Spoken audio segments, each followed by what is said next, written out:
Son valientes verdaderamente ustedes.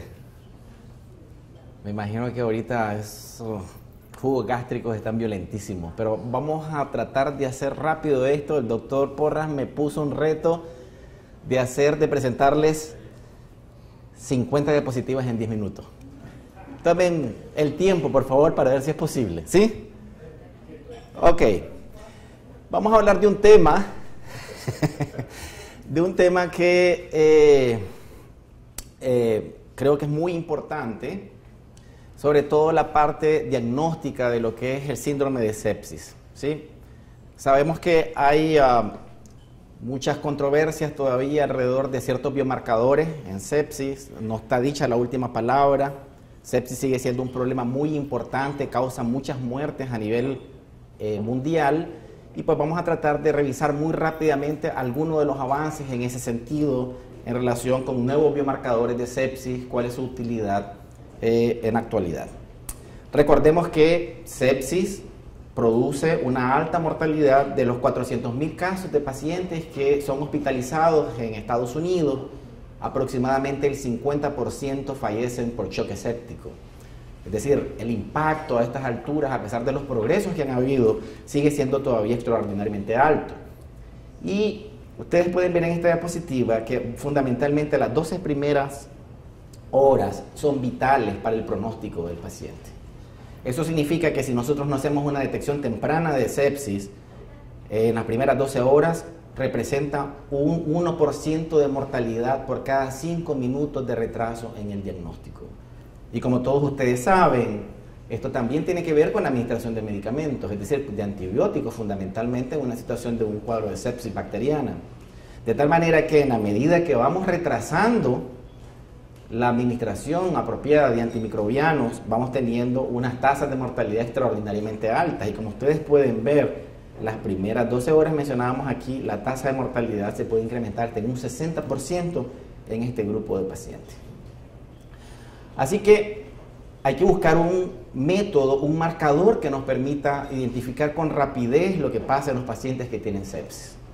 Un buen marcador pues nos permitiría hacer una distinción entre lo que es un proceso inflamatorio causado por infección bacteriana y otra causada por, obviamente, causas no infecciosas. En este caso, ustedes recuerdan aquí, esto es lo que nos interesa identificar. No sé si se mira, yo estoy tratando de mover el mouse, pero no se ve, ¿verdad? Ok. Bien. Bueno.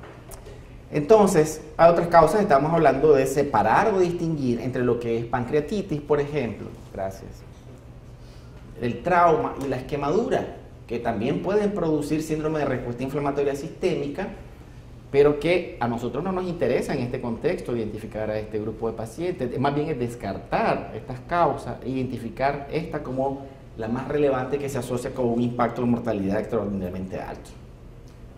Pero bueno, estamos hablando de un marcador que es necesario identificar de forma temprana. ¿Pero qué cosa es un marcador? Un marcador es una proteína, es una macromolécula que está asociado a un proceso biológico o a un proceso un mecanismo regulatorio en nuestro propio organismo. Es decir, son nuestras propias moléculas que pueden servir para detectar tempranamente lo que está sucediendo en nuestro organismo. ¿Por qué es necesario entonces tener un biomarcador de sepsis? Bueno, porque, como mencionábamos al inicio, la sepsis es una complicación que aún es potencialmente letal. Por otro lado, a pesar de todos los esfuerzos que se han hecho, como por ejemplo los programas del Surviving Sepsis Campaign, la mortalidad sigue siendo inaceptablemente alta. Han habido reducciones, sí, del 37 al 30%, pero eso significa que 1 de cada 3 pacientes que desarrollan sepsis, que es una respuesta anormal a un estímulo, en este caso infeccioso, bueno, 1 de cada 3 fallecen. Es decir, es una mortalidad muy, muy, muy alta.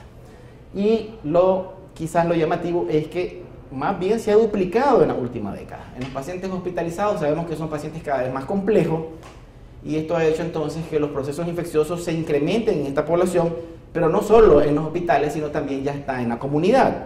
De tal manera que los pacientes mayores de edad, aquellos pacientes que tienen quejas sobre todo respiratorias, por ejemplo EPOC y otro tipo de complicaciones, son pacientes que sufren también a nivel comunitario este tipo de consecuencias graves de la enfermedad. Por otro lado también, no existe un tratamiento específico dirigido propiamente al síndrome. Y por lo pronto es necesario reconocer temprano este síndrome para implementar las medidas de soporte que ya más o menos todos conocemos en qué consisten. Y obviamente necesitamos contar con herramientas diagnósticas y pronósticas que sean mucho más eficientes.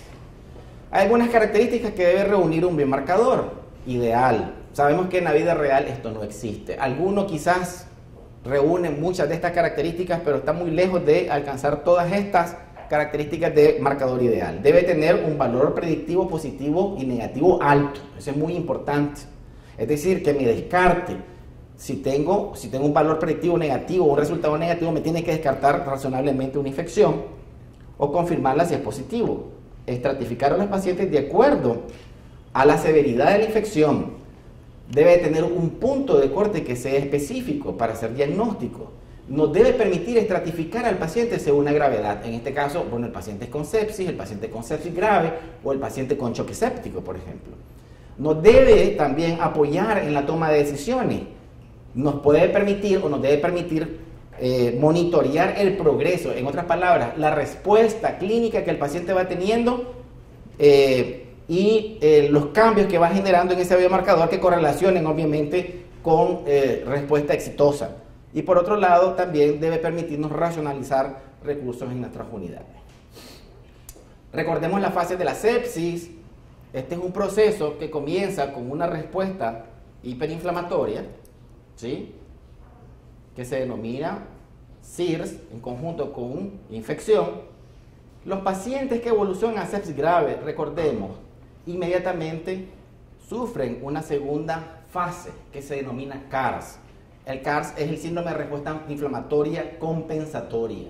Y generalmente esta segunda etapa de la sepsis se asocia a una alta mortalidad. Los pacientes que evolucionan a sepsis severa generalmente desarrollan CARS y eso significa casi igual a muerte. ¿Y cuándo sucede esto? Más bien, esta es la cascada de eventos que generan esta respuesta inflamatoria. Todos recordemos que de la infección a la sepsis, las bacterias juegan un papel importante, el de las partículas de DNA, los liposacáridos, bueno, lo que hacen es estimular, recordemos, las células innatas, y estas producen dos respuestas fundamentalmente. Una respuesta, ya dijimos, inflamatoria, inmediata, y una respuesta antiinflamatoria, que es aparentemente compensatoria. ¿Cuándo sucede esto? Casi de manera simultánea, dicen la mayoría de los expertos. Es decir, aquí cuando se comienza el proceso, de manera casi inmediata, en el proceso de SIRS, también comienza lo que es el CARS, llamémosle así ahora, es decir, el proceso inflamatorio también. Entonces, a veces se hace necesario identificar moléculas que actúen en uno y en el otro sentido. Y de ahí vamos a hablar un poquito de algunos marcadores de sepsis que están relacionadas con estas dos fases. Este es un ejemplo de muchas de las moléculas que están disponibles en la actualidad y que han sido estudiadas amplia o extensamente como biomarcadores. No los vamos a mencionar. Aquí están señaladas básicamente algunas en un color más claro, dentro de las cuales las que ustedes ya típicamente conocen, la PCR, la procalcitonina, el complemento, los niveles de lactato, etc. Pero esto ha tenido una evolución a lo largo del tiempo. Es decir, fíjense que, por ejemplo, aquí mencionamos que en la década de los 80, los primeros estudios estuvieron enfocados en identificar las moléculas que se liberan inmediatamente ante el estímulo, digamos, bacteriano, como son TNF, IL-1 beta, IL-6 y la PCR. Realmente la PCR se conoce desde la década de los 30 del siglo pasado y se ha utilizado extensamente como un biomarcador de sepsis. Pero ya en los 90, estamos hablando ya de hace más de 20 años, surgió un interés extraordinario por la procalcitonina. Y entonces hay cantidad infinita en la actualidad de estudios que han evaluado el papel de procalcitonina. Ya para el año 2000 en adelante se incorporó, digamos, en las guías de manejo de los pacientes con sepsis los niveles de lactato. Y en la actualidad quizás el interés en esta década ha sido fundamentalmente con los biomarcadores que están relacionados a la fase antiinflamatoria, de los cuales vamos a hablar rápidamente. Yo creo que ya me eché más de 6-7 minutos, ¿verdad? Un minuto me falta. Ok. No se mira bien esta diapo, pero son las diferentes etapas. En la etapa de hiperinflamación, en la etapa de sepsis, biomarcadores de la fase de inmunosupresión y lo que son los marcadores de disfunción orgánica. Vamos a hablar muy rápidamente. Esto es lo primero que sucede. Se liberan estas tres moléculas, fundamentalmente por estimulación de los macrófagos, de los llamados PAMs, que es, digamos, las partículas, en este caso los lipopolisacáridos, que estimulan a los macrófagos, y bueno, libera TNF, IL-1 beta e IL-6, que son las responsables de la respuesta expandida, por así decirlo, que se genera a un inicio. Y ustedes pueden ver, por ejemplo, que en el caso de TNF y IL-1 beta, en realidad los resultados son controversiales, de tal manera que no ha emergido como un biomarcador de sepsis, a pesar de que han sido estudiados ampliamente. Se sabe que se elevan en la sepsis por gram negativo, pero no se modifican los resultados de acuerdo al tratamiento. Entonces ahí, en esto se han ensayado algunos tratamientos, por ejemplo, como Cytofab, que es un tratamiento anti-TNF, por ejemplo, y ustedes pueden ver que no hay diferencia. Se han hecho también metaanálisis en ese sentido, y miren este metaanálisis, varios estudios incluidos no revelan ningún beneficio de terapia anti-TNF en los pacientes con sepsis. Así que eso está descartado. Quizás el que más interés ha despertado ha sido IL-6. ¿Qué características tiene? Es más confiable, se encuentra comercialmente disponible, tiene niveles elevados, sus niveles elevados correlacionan con mortalidad. Y aquí lo podemos ver. En este caso, ustedes pueden ver, estos son los niveles, sobre todo arriba de 1000 picogramos, correlaciona con mortalidad. Este es otro ensayo, y ustedes pueden ver estos niveles, las barras, los puntitos negros, es pacientes que han fallecido. Cuando están arriba de este valor, en los pacientes con sepsis, correlaciona prácticamente con una alta con muerte, ¿sí? Y en modelos experimentales, en modelos animales, por ejemplo, se ha visto que puede ser capaz de identificar a aquellos pacientes con sepsis con riesgo incrementado de desarrollar sepsis severa y que requieren terapia de soporte. Es decir, parece tener, a pesar de que se había estudiado hace mucho tiempo, nuevamente interés en esta molécula para ver si puede ser utilizada como un biomarcador. IL-8 es otra de las moléculas que se liberan también, y ustedes pueden observar en este estudio que en los pacientes hay una diferencia entre los que no tienen sepsis contra los que tienen sepsis, por ejemplo, tanto al ingreso, a las 24 horas y a las 48 horas, y el área bajo la curva de IL-8 pues no es tan despreciable. Podríamos decir que una buena relación es cuando es arriba de 0.7, y esta relación dice 0.75 a la admisión, mejora su rendimiento a las 24 horas a 0.87 y a 0.89, casi 0.90, 90% de área bajo la curva a las 48 horas, pero nunca es mejor que procalcitonina, definitivamente, ¿sí? Y bien, aquí también discrimina, sí, bien, sepsis severa de choque séptico. Y miren aquí, este es un paciente, es el grupo de pacientes con sepsis severa, el grupo de pacientes con choque séptico. Hay una diferencia claramente establecida para identificar los pacientes en cada uno de los grupos. Otra proteína también de inicio que es producida por los, en este caso por los neutrófilos, es el MSP1, por ejemplo. Y ustedes pueden ver en este estudio que el área bajo la curva anda alrededor de 0.71 cuando se compara con otra citocina, y L8 tiene mejor rendimiento en este estudio. Pero cuando se puso en el análisis multivariado, definitivamente fue el que tuvo mejor rendimiento, junto con el score de Apache 2. Así que pues MSP1, que es la proteína quimiotáctica de monocitos, que es una quimiosina, las otras son citocinas, parece tener también futuro en ese sentido. Y cuando se junta Apache 2 con MSP1, miren, el área bajo la curva es de 0.88, o sea, tiene un buen rendimiento cuando se conjugan ambos biomarcadores, ¿sí? De la procalcitonina al PCR no vamos a hablar mayor cosa. Recordemos que es posiblemente el marcador más ampliamente utilizado. Creo que aquí en Nicaragua tenemos una experiencia bastante amplia en el uso de la procalcitonina. Una de las cosas que comentamos a veces es que en otros países todavía están apenas comenzando a conocer procalcitonina, cuando aquí ya existe una experiencia tal vez de unos 10 años. 10 años aproximadamente. Así que hay mucha experiencia en ese sentido, y aquí utilizamos ya de hecho la conjugación de varios biomarcadores, dentro de los cuales la PCR, por ejemplo, junto con procalcitonina. Y recordemos que un punto de corte más o menos establecido en alrededor de 40, que correlaciona con sepsis, valores arriba de 100, recordemos que correlaciona también con severidad en el caso de PCR. Y esto es un estudio, diversos estudios de procalcitonina. Este es un metaanálisis que ustedes pueden ver, todo está hacia la derecha. Eso significa que favorece definitivamente el uso de procalcitonina para el diagnóstico de sepsis, del sepsis grave en este caso, ¿sí?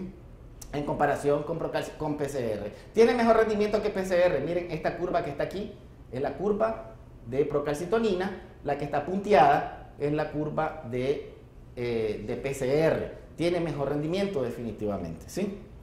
Y bien, ya un estudio mucho más reciente fue publicado el año pasado y ustedes pueden ver que estos son diversos estudios de procalcitonina. Entonces, definitivamente la curva ROC anda ahí en 0.85 para procalcitonina. Tiene un excelente rendimiento para discriminar pacientes con sepsis, sepsis grave y choque séptico también. Así que se han ideado diversos algoritmos. Estos son algún ejemplo. Hay muchísimos en neumonía, en pacientes neutropénicos, en pacientes de cuidados intensivos, pacientes que ingresan a la unidad de emergencia. Entonces, aquí esto, por ejemplo, es a la admisión en el departamento de emergencia.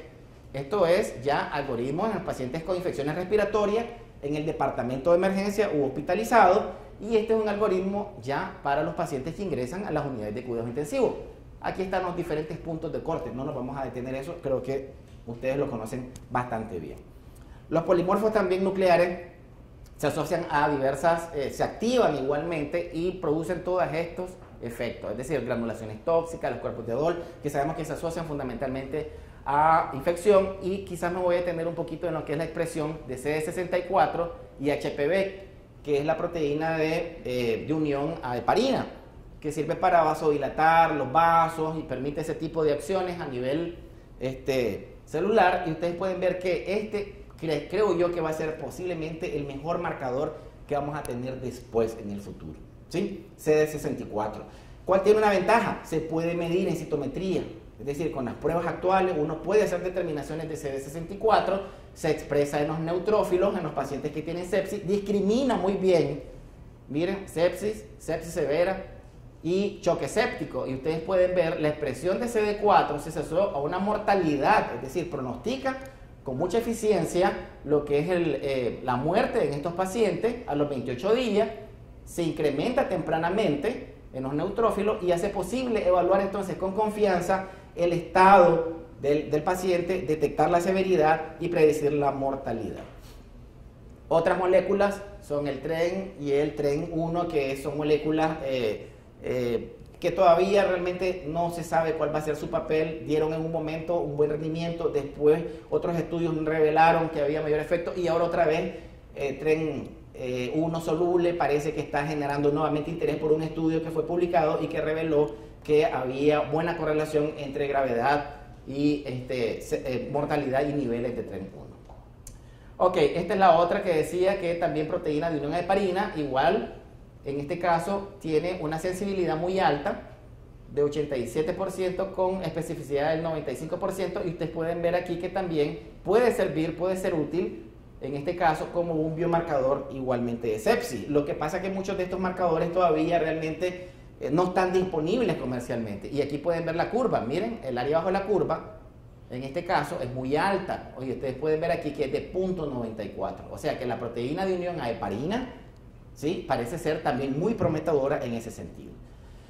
Finalmente, la detección de organismos por hemocultivos. Una cosa que se puede hacer, lo que nos interesa fundamentalmente a nosotros es detectar el microorganismo. Ok, detectar el microorganismo, pero fíjense que si uno hace PCR del hemocultivo, entonces definitivamente podemos mejorar el rendimiento. Es decir, tomo la muestra de hemocultivo y a mi hemocultivo le corro un PCR. Y fíjense que es capaz de detectar 34% en comparación con 16.5% de los hemocultivos. Es decir, simultáneamente. Así que esto puede incrementar el beneficio de identificar cuáles son los agentes de manera muy rápida. Y ya lo que sería lo de la fase inmunosupresora, que es quizás lo actual, lo que sucede es que normalmente los macrófagos, a través de este mecanismo, ¿verdad?, de la unión de B7 con CD28, estimulan, y a través también de la actividad de lo que sería el antígeno de histocompatibilidad mayor, a los linfocitos T, y estos los activan. Este es un proceso en dos vías. Se activan los macrófagos y estos activan a su vez a los linfocitos T. Pero en los pacientes en la fase ya inmunosupresora, en realidad el CD28 es sustituido por esta molécula que se llama CTLA4. y esta tiene un efecto más bien de inducir la apoptosis, ¿sí? Y entonces eso es lo que a veces, eso es lo que uno puede identificar en estos pacientes. Por ejemplo, dos cosas. Uno, detectar la formación de HLA-DR fundamentalmente, y la expresión baja de esta molécula que es necesaria para la activación de los linfocitos T se ve disminuida en los pacientes. Cuando uno evalúa los niveles, lo que se mira aquí es que la curva ROC pues anda ahí más o menos, no es tan que digamos, anda en 0.80, no es mala, sin embargo.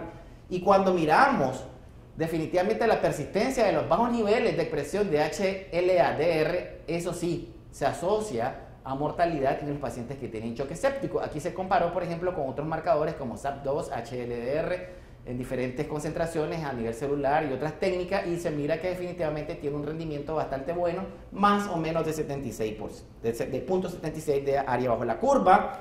Y aquí podemos ver también que tiene un valor pronóstico, es decir, los no sobrevivientes tenían niveles más altos de HLA-DR que los no sobrevivientes, ¿sí? Y esto es en la primera etapa, en los primeros 2 días, y esto en el tercero y el cuarto día. Otras moléculas que han sido contrarreguladoras que todavía no sabemos cuál va a ser su papel, pero quizás el último que sería de los marcadores, que es el de disfunción orgánica, que es el lactato, todos nosotros lo conocemos. El estudio de Guyen demostró que la mortalidad disminuye un 11% por cada 10% de incremento en el aclaramiento del lactato, que es lo que uno persigue con las medidas de sostén. Los pacientes con un aclaramiento mayor del 10% presentaron una mejoría notable entonces en el índice de Apache 2. Y aquí podemos ver cómo correlaciona. Fíjense bien, recuerden, niveles de lactato mayor de 4 generalmente se asocian tanto de forma inmediata, ¿verdad?, en los primeros 3 días, como de forma tardía a los 25 días, con altas tasas de mortalidad. Pero ¿cuál es el problema ahora? Que se ha visto que niveles más bajos realmente también se asocian a muerte, ¿sí? Y ese es un problema, porque antes tenían como punto de corte 4, algunos están proponiendo como punto de corte 1.4, ¿sí? Porque sí se ha visto que definitivamente, miren aquí por ejemplo este valor que anda ahí entre 2 a 3.9, es decir, entre 2 y 4, se asocia a definitivamente una mortalidad alta, ¿sí? Y aquí lo vemos, tanto en el paciente que no está chocado como en el paciente que ya está chocado, 35% de mortalidad a los 28 días, por ejemplo. Y aquí vemos en 2 cohortes que fueron evaluadas también con diferentes rangos. Ustedes pueden ver, este es el valor de lactato menor de 1.4, que es el de referencia, pero ya entre 1.4 y 2.3, miren, la mortalidad, hay una diferencia estadísticamente significativa en ambas cohortes. Ok, esto correlaciona con Apache muy bien. Los niveles de 1.4 correlacionan con 22 puntos de Apache, 2.3 correlacionan con 27 y 4.4 correlacionan con 33 puntos, ¿sí? Y correlacionan bastante bien. Así que para concluir vamos a decir que ningún biomarcador es completamente adecuado para reflejar la rapidez con que evoluciona un paciente con sepsis grave. Quizás el mejor panel de biomarcadores para el diagnóstico de sepsis o para la estimación del riesgo de desarrollar sepsis deberá incluir varios marcadores, múltiples marcadores, tanto proinflamatorios como antiinflamatorios, como es aquí. Esta es una mezcla de inflamatorios y no inflamatorios. Aquí tenemos, por ejemplo, lo que es IL-8, en este caso IL-6 e IL-10. Y aquí cuando se conjugan, miren, los que tenían niveles altos, la tasa de mortalidad muy alta en comparación con los que tenían niveles bajos. Y bueno, dado el alto valor predictivo negativo de muchos de los biomarcadores de sepsis, es esperable que pronto puedan guiar en el triaje en los departamentos de emergencia a los médicos, parecido a lo que sucede cuando utilizamos troponina en el paciente que viene con un evento coronario. Y algunos marcadores pues pueden ayudar al médico a reconocer, ese es lo ideal, el paciente con sepsis que podría pasar desapercibido, otros permitir al médico admitir al hospital al paciente con riesgo de desarrollar sepsis severa y obviamente egresar una vez que estamos seguros que sus biomarcadores están negativos. Muchas gracias.